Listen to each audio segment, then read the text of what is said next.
இலங்கையில ஒரு பக்கம் கடல் இருக்கு, அது வேற லெவல் அழகு.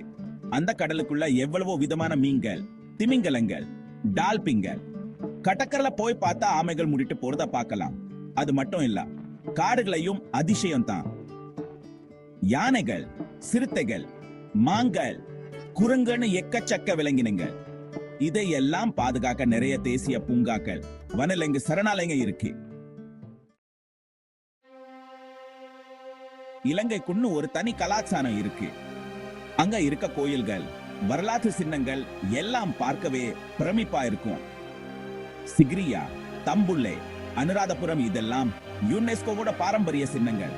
இந்த இடங்கள்லாம் போய் பார்த்தா பல 100 வருஷங்களுக்கு முன்னாடி வாழ்ந்த மக்களோட கட்டிடக்கலை திறமை எப்படி இருந்துச்சுன்னு தெரியும். நம்மளையே மறந்து பிரமிச்சு போயிடுவோம். டி குடிக்க